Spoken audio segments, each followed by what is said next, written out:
Show. Transcribed direct from the Veterans Administration Hospital at Long Beach, California. With Les Brown and his band of renown. Our special guest, Bing Crosby. And here he is, Bob Hope.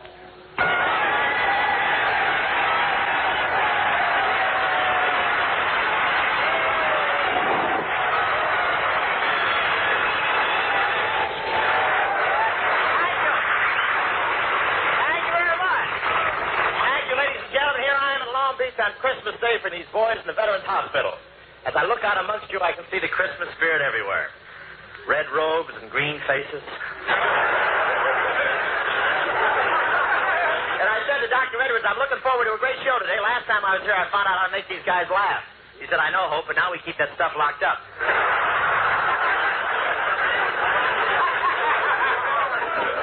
I thought this was a hospital, but I never saw such a healthy bunch of guys. In this place, you're not considered ambulatory till you pass the nurse you're chasing.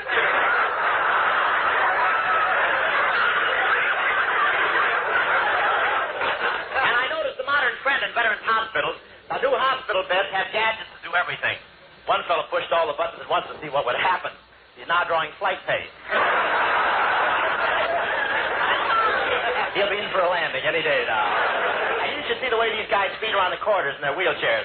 I asked one patient how much longer he expected to be confined. He said, I've been cured for a month. Now all I got to do is serve out the last 90 days of my traffic sentence.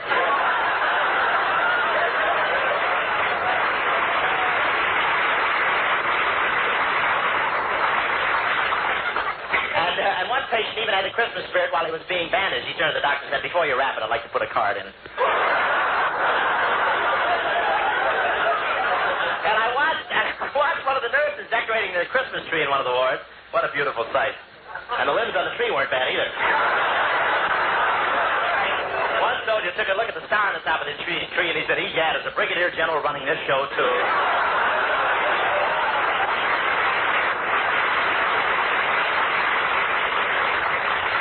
I think it was General Estabrook, I'm not sure. You can't blame Santa Claus for not wanting to show up at this hospital. Last year, when he stepped out of the fireplace in his red suit, 3 nurses and a doctor grabbed him, gave him a shot, threw him in bed and screamed, we don't care if you do have a beard, you'll be discharged when we're good and ready.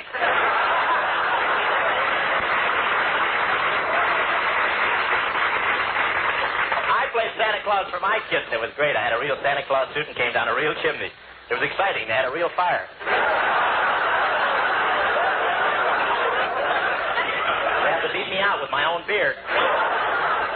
But it's been a great day here at the Long Beach Veterans Hospital. I had dinner here, and can these patients eat? The chaplain said, say grace, and between saying grace, they were ready for dessert. They served 6 courses with 10-minute intermissions to carry out the wounded. Boy, they really went after the food. I said, how's the stuffing? And the guy stuck his head out of the turkey's mouth and said, fine.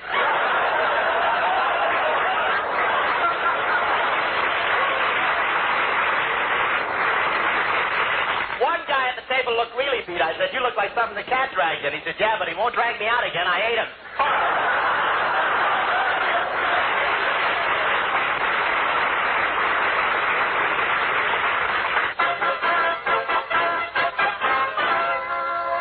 Oh, Bob, can I introduce our guest now? Not yet, Hi. Grandpa Crosby can't come dashing out on the stage like he used to, you know. It takes a little preparation. They've got him backstage hanging upside down by his heels. Well, it's silly, Bob. Why should Bing be hanging by his heels? Well, he has to stay in that position till his chest slides back where it used to be. Then they rivet him into a pair of tight leather shorts so when they turn him right side up, there won't be an avalanche.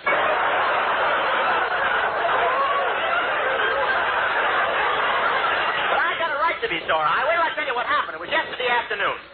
I was in a department store to buy a gift for Bing. Well, there's Santa Claus standing in the middle of the aisle. I'll go over and say hello to him. Well, jolly old Santa. Well, tonight's Christmas Eve, Santa. Are you going to get into your sleigh and sail over the housetops? No, boy, I'm going to the rendezvous and fly around the chandelier.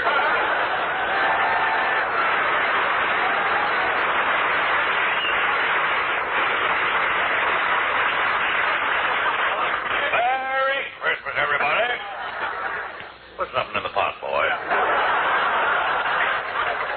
Oh, it's you, huh? Still working this racket, eh? Oh, don't call this a racket, boy.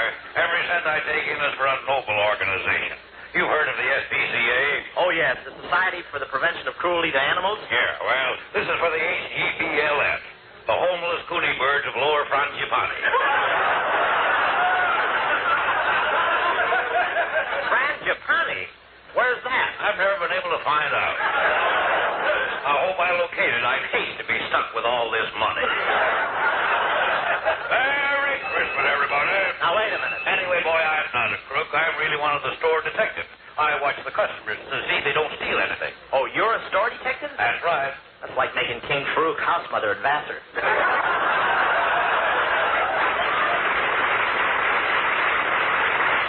Now, boy, I only dipped in for a few dollars to give to my poor old mother.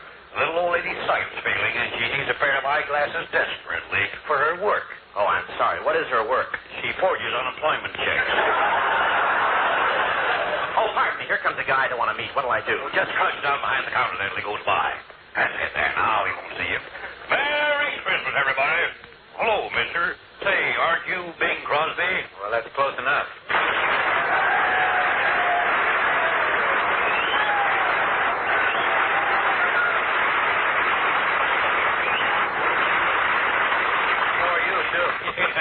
I see you're accepting contributions, Santa. I'd like to add mine to the pot. Here. Some contribution a can of Minute Maid. Perhaps you can help me, Santa. I don't know the store very well around here, and I'm looking for a present for a friend of mine, Bob Hope. Well, you know him better than I do. Why don't you buy him whatever he needs the most? Well, now, that's an idea. Yeah. Where can I get a large package of talent?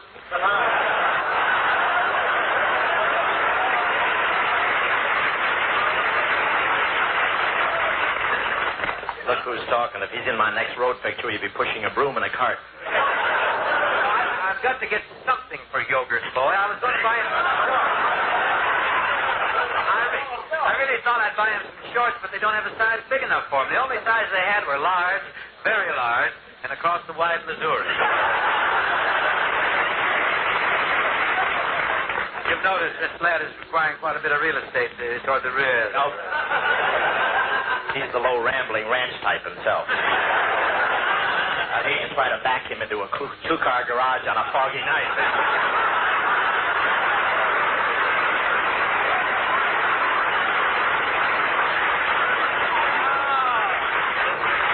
He had the knife out, couldn't open the blade.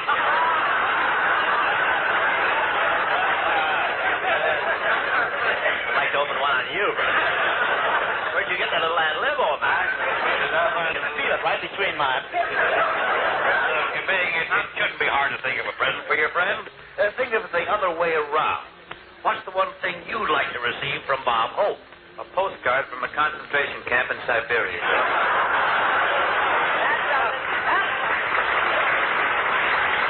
Now, listen. I heard everything you said. I was hiding right behind the counter. Well, look who's here. Paramount's bad guest. Shoplifter. I just found out your true character, you lopsided lon. Oh, no, here. Ease off your clever hips. I punch you right I on don't see that. Just a... I punch you right on that nose of yours, but I never start anything that's already finished. Well, look, avocado top. Yeah, if that head was any smaller, you could use a plumber's friend for an umbrella. You're my plumber's friend here. Just put your hat on. That's all you need. Plumber. Oh, that's champion. Hey, Junior, I don't I think understand. that's the critic from the Long Beach Press Telegram. I don't understand all this indignation, Junior. What do you expect me to give you for Christmas? Miss America wrapped in cellophane or something? Stop bragging. You couldn't get within a mile of Miss America with Errol Flynn on a leash. Hey, look, Montrose, I'm going to settle this question once and for all, Murgatroyd. Come here. Thank you, Montrose. Claude. I shall demonstrate to all concerned just who is the biker and who has the generous heart in this team. Now, for your Christmas gift from me, I want you to pick out anything in the place. Very generous ad-libbing. No, I mean it. I mean it. Young lady. Yes. I'll take that. No. No. He worked on anything. Well, I mean that $300 set of silver over there. Just wrap it up as my present to Mr. Holt. To me? Hmm? Well, I'll top that. How? As my present to him, lady, wrap up a $500 set of silverware. I'll raise my gift to you to $750. Well, I'll raise mine to you to $1,000. And here's my check to pay for it. 1,000 even. Thank you, sir. Now, get up your loot, Bing. Oh, Mr. Crosby doesn't have to pay. Of course not. Wait. Wait. What goes on here? I'm the shill of the silverware department, lad.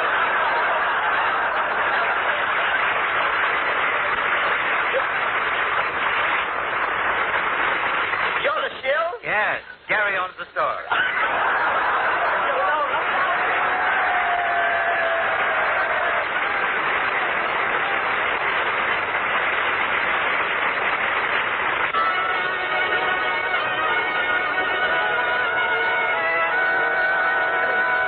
Gentlemen, there are many wonderful Christmas stories, such as those written by Dickens and Hans Christian Andersen.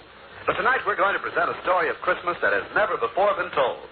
It's the tale of Bingsy and Bobsy, who, whether you can imagine it or not, were once young. Let us go back through the years. At the home of the host in Cleveland, there is a tiny new arrival. Look at him, Dad, laying on his little blanket. Isn't he just what you wanted for Christmas? No.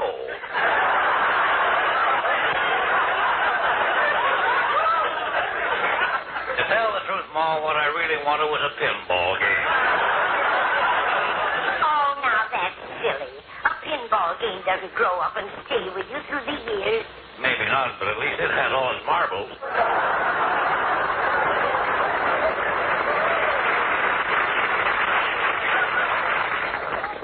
Remember, Pa, before the baby came, you went out and bet $50 it would be a boy, and I bet $50 it would be a girl. Yeah.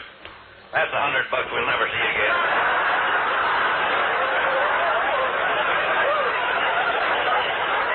Look, just... What does that mean? Wait.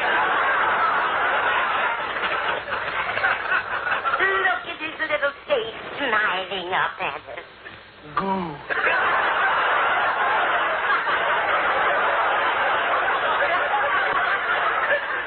Say something, Sonny. Goo. Again, Sonny. Goo. Isn't it cute?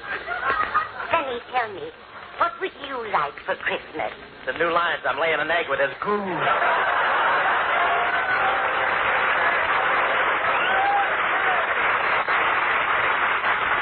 Yes, sir, we hoped for a wonderful family. Mama was a fine woman till her desire for riches got the best of her, and she turned used car dealer. She had an idea that would have made a fortune if they hadn't caught her at it. She was soldering pennies on the front of Fords and selling them for Lincolns.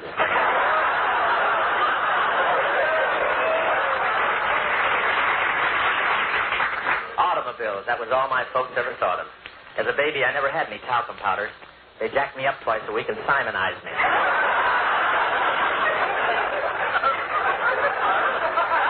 The first Christmas I really remember was when I was 7 years old.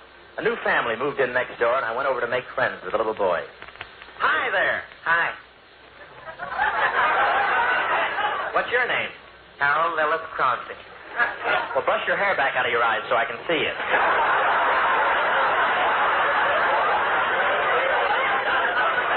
You can tell this is a fantasy. Oh, fantasy. Santa's coming tonight. What do you want for Christmas? I can't have anything. We're very poor. Are you really poor?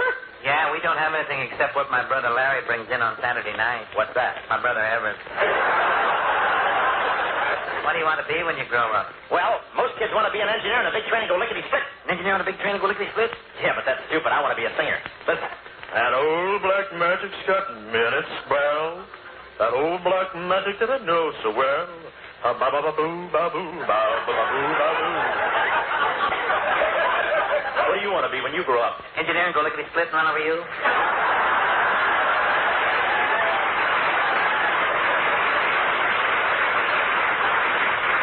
Come on. Poor little fella. I couldn't forget the pitiful figure he made, standing there, his face pinched with cold, his cheeks blue, and big holes in his money belt. All little Bing wanted for Christmas was a pair of skis. I knew he wouldn't get them, so I started to whittle him a pair. But the Crosbys moved away. I didn't see Bing for years. And one day he walked into my backyard and said, Hi. "Where you been?" Well, we moved to Spokane, where I finished grammar school, high school, then I enrolled in Gonzaga University, from which I graduated with high honors. From there, I went to the Sorbonne in Paris, where I studied for her, and I acquired my master's degree in music. What have you been doing? "I finished your skis."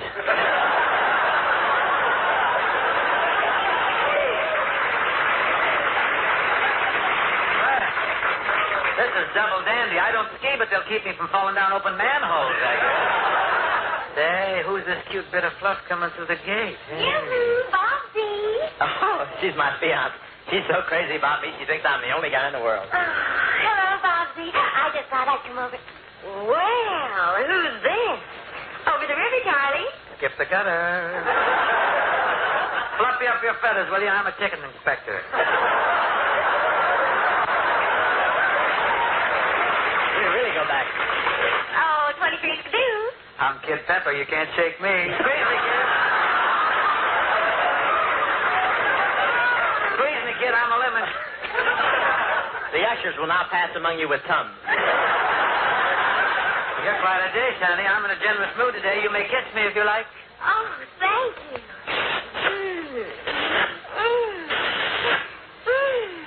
Oh, come on, honey. Let's go where we can be alone. I decided I couldn't let him get away with that, so I yelled, "Hey, come back here, you." Yeah, what do you want? "You forgot your skis."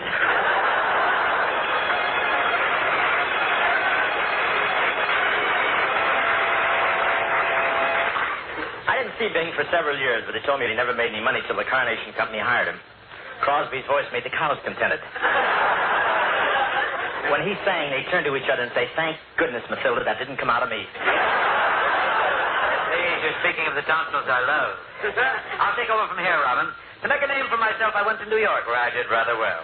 I got quite a jolt one day on Broadway when a shabby derelict shuffled up to me and said, "Hey, mister, you got $1 for a cup of coffee?" If I'm a bum in this thing, I may as well be a high-class one.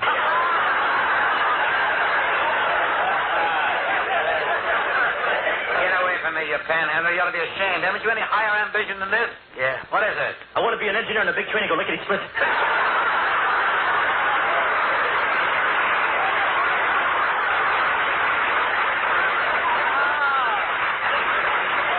Why, Reuben! Yeah, it's me. I'm in awful shape. Can you help me? I'm sorry, but I've worked hard in New York for what I've attained. Had you applied yourself as I did, you might have achieved a place for yourself on Broadway as I have. Now, on your way. Go along. I'm busy. Okay. Here you are. Get your morning paper and hold on here to the Times Express Bureau.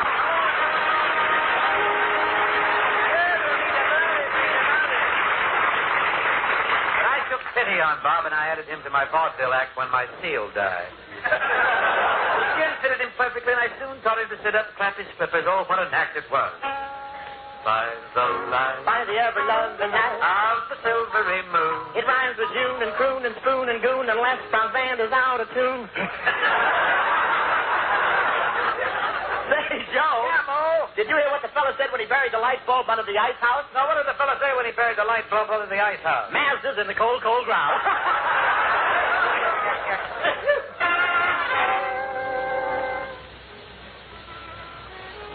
That night was Christmas Eve in the little theater we were playing in Kansas. Christmas Eve, a time of warmth and good fellowship, especially among homeless actors.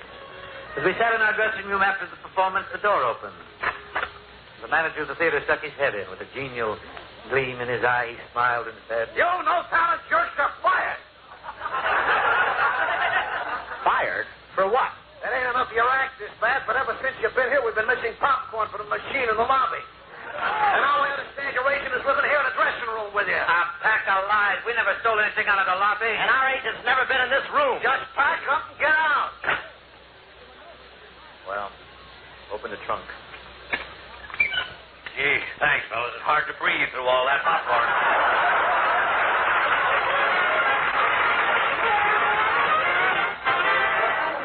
We all know what followed. The two boys made picture after picture for Paramount. And now, to crown their achievements, they are summoned to the office of Y. Frank Freeman, the president of Paramount Studios, who is about to appoint an executive director. May the best man win. Well, hello, boys. Well, hello, Mr. Freeman. How are you, boys? I won't keep you waiting because I know you're anxious to know my decision. Naturally, executive director is an important job. So we chose the man with the most talent. Swell. Where's my desk? description of me. Fade, Junior. Go ahead, beat it. So I want you both to meet the man we selected. Well, don't stand there. Empty the waste paper. Oh, there. no!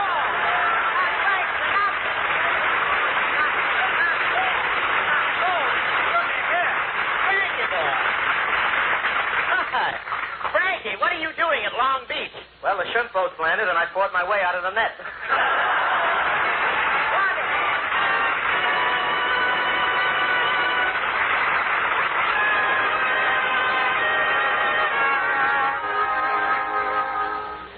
Silent night, holy night. Come on, fellas.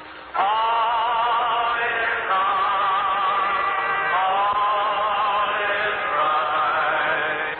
Round yon virgin night. Holy infant of tender and light.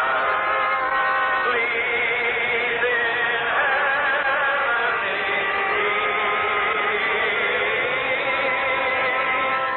Sleep in